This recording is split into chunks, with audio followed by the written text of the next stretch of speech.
একটি বিশাল দৈত্যের পা ছেলেটিকে পিষে ফেলতে যাচ্ছিল। সে দ্রুত সরে গিয়ে বেঁচে যায়, কিন্তু দৈত্যটি তার কথা শুনল না। সে তার ফাটা গোড়ালি তুলে আবার আক্রমণ করার চেষ্টা করলো। ছেলেটি আবারও ফসকে সরে গেল এবং কোনোভাবে একটি নিরাপদ জায়গায় পৌঁছালো। সে বুঝতে পারলো যে এই দৈত্যটি তাকে না মেরে থামবে না। তখনই তার মাথায় একটি বুদ্ধি এলো। সে চিৎকার করে বলল যে মরার আগে সে নিজের চোখে দৈত্যের সেই প্রকৃত রূপ দেখতে চায়। আশ্চর্যের বিষয় হলো দৈত্যটি তার কথায় ভুলে গেল। কোনো কিছু না ভেবেই সে ছোট হয়ে গেল এবং আবার সেই বোতলের ভেতর ঢুকে গেল। সুযোগ পেয়েই ছেলেটির সাথে সাথে বোতলের মুখ বন্ধ করে দিল। এখন দৈত্যটি বুঝতে পারলো যে তার সাথে চালাকি করা হয়েছে। সে ভয় পেয়ে গেল। তার মনে পড়ল সে তো 5,000 বছর ধরে ওই অন্ধকার বোতলে বন্দী ছিল।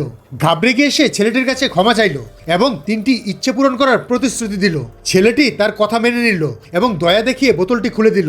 দৈত্যটি বাইরে এসে মাথা নত করে বলল, ধন্যবাদ, এবার তোমার প্রথম ইচ্ছাটি বলো।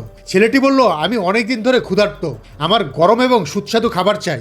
দৈত্যটি তার আঙুল ঘোরালো এবং ছেলেটির হাতে গরম গরম খাবার চলে এলো। ছেলেটি সাথে সাথেই তা খেয়ে নিল এবং পেট ভরে যেতেই তার দ্বিতীয় ইচ্ছাটি বলল। সে আকাশে উঠতে চায় এবং পরীদের রাজ্য দেখতে চায়, যাতে সে দেবীর কপাল থেকে জলজলে মুক্তটি নিয়ে আসতে পারে। দৈত্য তাকে নিজের পিঠে বসিয়ে আকাশে উড়ে মন্দিরের কাছে নামিয়ে দিল। ভেতরে একটি বিশাল মূর্তি ছিল, যার কপালে লাল রঙের একটি উজ্জ্বল মুক্ত লাগানো ছিল।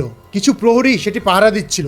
ছেলেটি তলোয়ার নিয়ে সামনে এগিয়ে গেল। ঠিক তখনই একজন প্রহরী মূর্তির আঙুল নাড়ালো আর নিচ থেকে একটি বিশাল মাকড়সা বেরিয়ে এলো। ছেলেটি একটি দড়ি ধরে উপরে উঠতে শুরু করলো। মাকড়সাটি তাকে ধাওয়া করছিল। মাকড়সাটি আক্রমণ করার ঠিক আগ মুহূর্তে ছেলেটি দড়ি কেটে দিল এবং মাকড়সাটি নিচে পড়ে গেল। ধীরে ধীরে সে মুক্তটির কাছে পৌঁছে গেল। সে মুক্তটা হাতে তুলল আর পুরো জায়গাটা অন্ধকারে ডুবে গেল।